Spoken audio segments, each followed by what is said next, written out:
In this video, we're going to talk about the u substitution.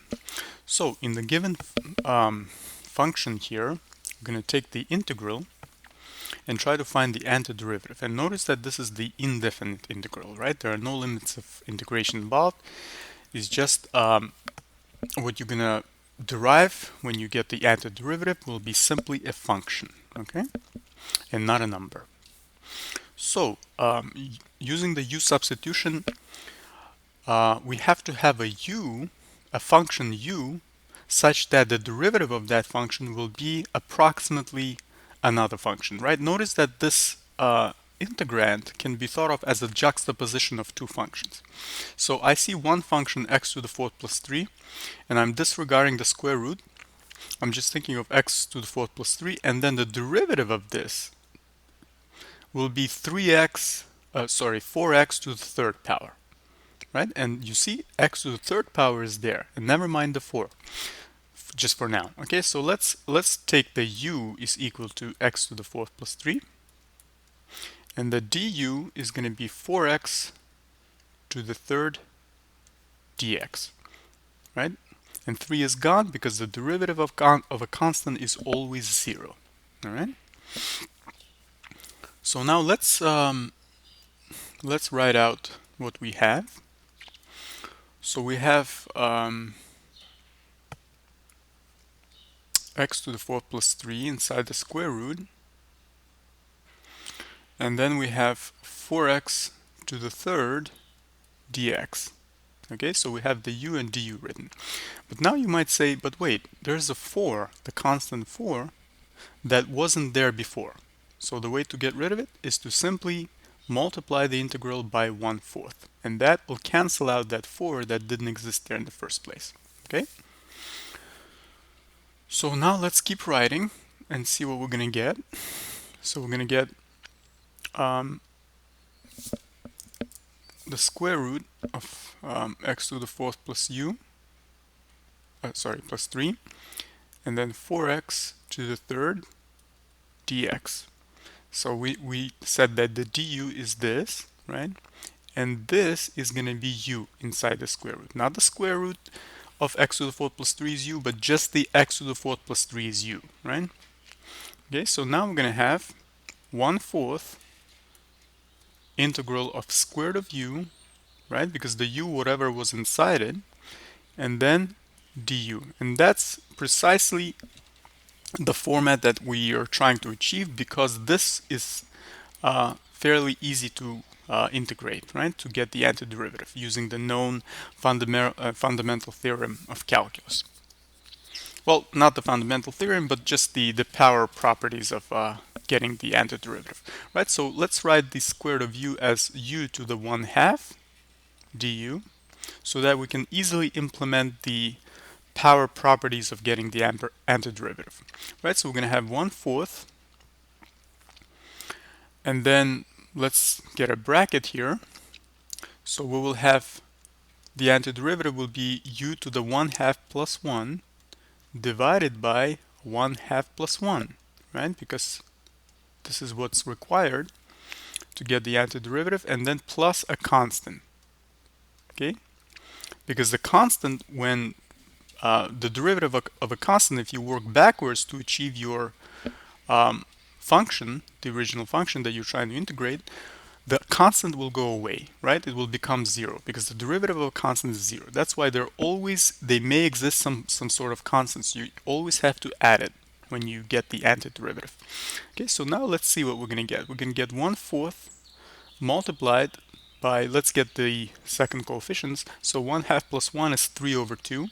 So dividing by 3/2 will give us simply 2/3, right? And then u 3/2 to the 3/2 plus a constant. So let's see what that's going to give us. 2 goes away, this becomes a 2. So we get 1/6 as a result, u 3/2 plus c. And that gives us 1/6. We're ready to substitute back the u for the x to the fourth plus 3, right? So x to the fourth plus 3 raised to the power of 3/2 plus a constant. And that is equal to 1/6. So the power of 1/2 means that we have a square root, and then we'll have x to the 4th plus 3 cubed, right? Because 3 over 2 as a power for the x to the 4th plus 3 means that x to the 4th plus 3 is cubed, and then the 2 in the denominator of the power means that it's a root, and the root will be the second root, the square root. Okay? So then adding the constant, and that's your antiderivative for this problem.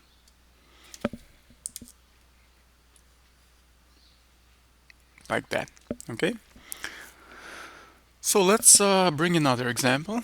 Let's have something like this. Sine x divided by square root of cosine x dx.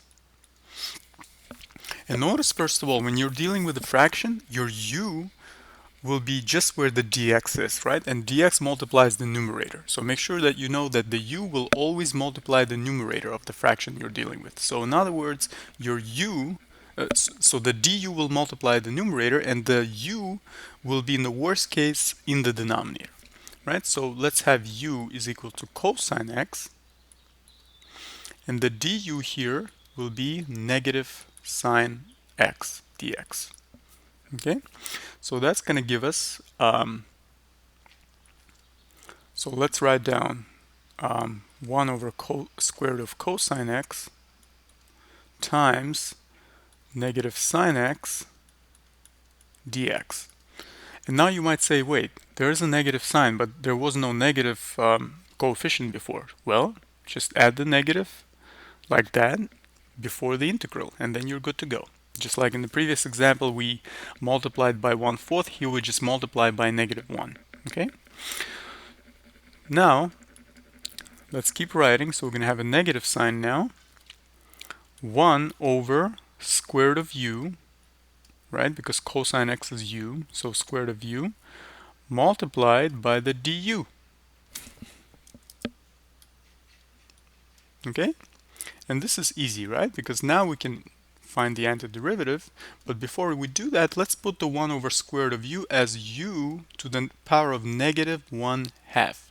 So negative accounts for the fact that it's in the denominator, and 1/2 accounts for the fact that the u is inside the square root. Okay? And now we can use the power rule for the antiderivative. So we're going to have a negative sign, we're going to have a bracket, u will be taken to the power of -1/2 plus 1,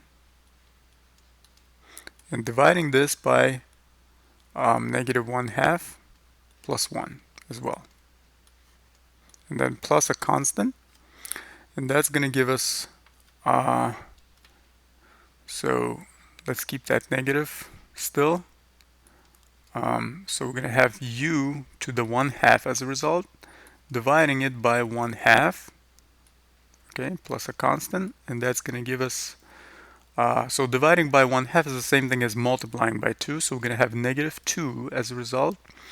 U to the 1/2, we can bring back the cosine now, cosine x to the 1/2 plus a c, and that gives us, in the square root form, -2 square root cosine x plus c. So that's your antiderivative. So this is it for now for this video. Please subscribe if you've enjoyed this tutorial, and I'll see you in my next video.